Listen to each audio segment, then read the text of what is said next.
Você já parou para pensar do porquê o seu carro frear quando você aperta o pedal? Nesse vídeo nós vamos ver como isso acontece. Mais um vídeo do canal da Smack e hoje vai ser um vídeo especial, porque vai ser o primeiro vídeo de 2017 e a primeira vez que eu vou falar especificamente sobre uma paixão nacional que são os carros. Os carros, obviamente, estão extremamente relacionados à engenharia mecânica, e hoje eu vou falar sobre os freios automotivos. Primeiramente, temos que lembrar o que Newton já dizia: um corpo em movimento tende a permanecer em movimento na ausência de forças. Isso quer dizer que para pararmos um carro precisamos aplicar uma força contra seu movimento. É claro que na realidade existem as forças de atrito atuando nos componentes móveis do carro, e que sempre tentam frear o veículo. Mas nós não podemos contar com essas pequenas forças se quisermos frear carros que pesam mais de 1 tonelada a velocidades que podem ser muito maiores que 60 km/h em poucos metros. Então, o que concluímos é que precisamos aplicar uma força para pararmos um carro. E como Newton também dizia, F é igual a ma. Então o que precisamos saber como engenheiros de freio é qual o valor de F e como vamos aplicar essa força no veículo. O valor da desaceleração necessária pode ser facilmente obtida pela equação de Torricelli. Por exemplo, se eu preciso que um veículo a 96 km/h chegue a 0 km/h em 60 metros, eu vou precisar de uma desaceleração de 5,93 m/s ao quadrado.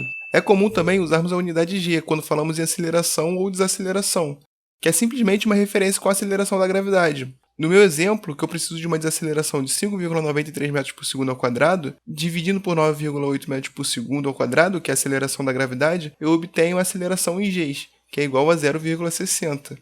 É importante lembrar também que a relação do carro com a estrada está nas rodas do veículo, então é em cada roda que precisamos realizar a força para frear o carro. Como as rodas estão em rotação, então precisamos realizar um torque, que é o análogo de força para rotações. Agora que eu tenho a desaceleração necessária e com a massa do carro eu posso descobrir o torque total de frenagem? Não. Por causa da inércia, nós temos um deslocamento de massa durante a frenagem, ou seja, parte da massa do carro é transferida para a dianteira do veículo. Em uma situação normal, o balanceamento da massa de um veículo idealmente é próximo de 50% do peso na dianteira e 50% na traseira, mas durante a frenagem essa relação pode chegar a valores de 65% na dianteira e 35% na traseira. Isso depende muito do veículo, mas o que eu quero dizer é que nós precisamos sempre de um torque superior de frenagem nas rodas dianteiras, devido a essa transferência de massa. Mas como é aplicado na prática esse torque para frear o veículo? A solução encontrada para esse tipo de problema foi transformar a energia cinética do veículo em energia térmica através da fricção. Isso é o que diz a primeira lei da termodinâmica. Não podemos eliminar uma energia, mas podemos transformá-la em outro tipo. Nesse caso, estamos transformando a energia cinética, ou de movimento, em calor. Basicamente, nós temos dois tipos de freio em automóveis que funcionam por fricção, os freios a discos e os freios a tambor. Vamos entender rapidinho como se dá o movimento das rodas do carro. Nós temos o movimento rotativo do virabrequim lá no motor, causado pelo movimento dos pistões. Esse movimento rotativo é levado pelo sistema de transmissão até os eixos, que ficam na montagem do cubo de roda, que é onde ficam os rolamentos e é a peça que fica parafusada às rodas. O objetivo, tanto nos freios a disco quanto nos freios a tambor, é justamente parar o movimento do cubo. Tudo começa com o pedal, peça responsável pelo acionamento do sistema de freio, que nada mais é do que uma alavanca. O motorista aplica uma força no pedal que é multiplicada pela relação do pedal e transferida para o cilindro mestre, que é o componente responsável pela pressurização do fluido. Vamos entender como acontece a multiplicação da força no pedal. Nós temos uma força F aplicada pelo motorista no ponto A. O pedal está preso por um pino, que permite rotação em seu eixo, mas não permite translação. Portanto, temos duas forças de reação agindo no pedal devido ao pino. Temos também a força que o cilindro exerce no pedal. Para equilíbrio estático, o somatório dos momentos no ponto C tem que ser igual a zero. Vamos definir o sentido positivo do momento como sendo anti-horário. E vamos começar pelo momento causado pela força do motorista. O momento que ele causa no pino C é dado pela força do motorista vezes a distância 1. Como a força do motorista tende a fazer o movimento do pedal no sentido horário, temos então que esse momento é negativo. Temos também o momento causado pela força do cilindro, dada por força do cilindro vezes D2. Como esse momento tende a fazer o movimento no pedal no sentido anti-horário, ele é positivo. Temos então que a força do cilindro é igual à força do motorista vezes D1 sobre D2. E aí está a relação do aumento de força. Ainda não entendeu?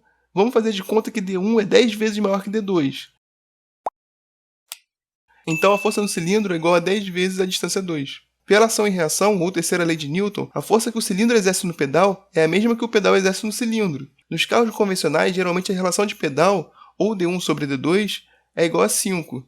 Ou seja, a força que atua no cilindro é 5 vezes maior que a força que o motorista aplica no pedal. O pedal multiplica as forças, exatamente como uma alavanca. Espero que você tenha entendido, guerreiro. Agora vamos ver como o cilindro funciona. O cilindro é o componente que pressuriza o fluido, ou seja, faz o fluido exercer forças em todos os sentidos nas paredes que está confinado. Vamos imaginar um reservatório simples cheio de água e com um pistão. Se eu descer o pistão e começar a empurrar o líquido, ele vai exercer força para todos os sentidos, inclusive contra a parede do reservatório. Só que a engenharia se aproveita dessa força para ajudar a resolver seus problemas.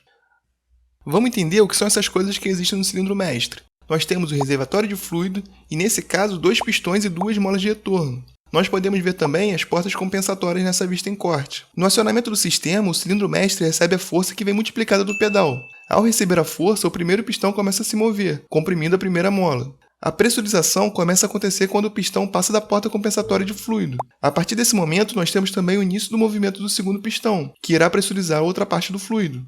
O fluido pressurizado vai ser quem vai acionar a pinça de freio, no caso dos freios a discos, ou o pistão da sapata, nos freios a tambor. Nem todos os cilindros mestres possuem 2 pistões, mas isso é importante para caso haja algum vazamento de fluido na linha de freio. Com um cilindro simples e com um vazamento de fluido na linha, há enorme perda de pressão, o que pode te deixar completamente sem freio. No caso do pistão duplo, mesmo com o vazamento na linha, você ainda tem pressão atuando em pelo menos 2 rodas. Então, tanto os freios a disco quanto os freios a tambor usam os fluidos para realizar a frenagem. Por isso, todos os carros com freios hidráulicos, independente de ser a disco ou a tambor, possuem cilindros mestres. Vamos ver primeiro como funcionam os freios a disco. Nos freios a disco, nós temos a pinça de freio, componente responsável por atritar a pastilha de freio no disco. Ela recebe o fluido pressurizado do cilindro mestre pelas linhas de freio. Essa parte redonda é onde fica o pistão da pinça. O pistão é livre para trasladar, e é ele quem empurra a pastilha de freio. O fluido, quando pressurizado, aplica força em todas as direções, e não encontra resistência no pistão da pinça de freio, que, como eu falei, é livre para se mover. Assim, o fluido literalmente empurra o pistão da pinça, que empurra a pastilha contra o disco. Nesse caso, temos um modelo de pinça flutuante. A pinça está fixada ao chassi através dos pinos deslizantes. Quando a primeira pastilha encontra o disco de freio, o fluido não para de empurrar o pistão, e isso faz com que a parte móvel da pinça seja puxada para trás, deslizando pelo pino, fazendo com que a segunda pastilha friccione o disco de freio. Vamos ver agora em outro ângulo sem o disco. A partir do momento em que a primeira pastilha encosta no disco, a pinça começa a ser puxada, devido à força do fluido que continua a empurrar o pistão, até as 2 pastilhas estarem atritando o disco. Existem também as pinças fixas, que são pinças que ficam imóveis e com pistões em cada lado, que pressionam as pastilhas contra o disco. Esse tipo de pinça é mais eficiente do que as pinças flutuantes, mas também são mais complexas de serem fabricadas, o que as tornam mais caras. E qual é a grande vantagem de usar os fluidos para acionamento dos sistemas de freio? É o mesmo princípio do elevador hidráulico, que geralmente a gente estuda no ensino médio. Nós aplicamos uma força 1 em uma área 1, com fluido confinado, que faz com que todo o líquido se pressurize e exerça forças em todos os sentidos, inclusive em uma outra área, móvel, que vamos chamar de área 2. A pressão tanto no ponto A quanto no ponto B são iguais, é o princípio de Pascal. Como a pressão em A é igual à pressão em B, e como pressão é igual à força sobre a área, então F1 sobre A1 é igual a F2 sobre A2. Assim, nós podemos ver que F2 é igual a F1 vezes A2 sobre A1. Logo, a gente conclui que quanto maior A2, maior vai ser F2, e quanto menor A1, maior será F2. Percebam que é exatamente isso que temos no sistema de freio. Nesse caso, A1 seria a área do cilindro mestre, e A2 a área do pistão da pinça de freio. E o que conecta os dois são as linhas de freio. Então, temos maiores multiplicações de força quando temos o cilindro mestre com menor diâmetro, unido a uma pinça de freio com pistões de maior diâmetro. Quando queremos modificar o sistema de freio de um carro, nós precisamos descobrir qual é a relação ideal de diâmetro do pistão da pinça pelo diâmetro do cilindro mestre. Agora, vamos ver rapidinho como funcionam os freios a tambor. Nos freios a tambor, nós também temos um pistão que recebe o fluido para empurrar o componente que irá causar a fricção. Esses componentes são as sapatas, que friccionam no tambor, que é o que dá nome ao sistema.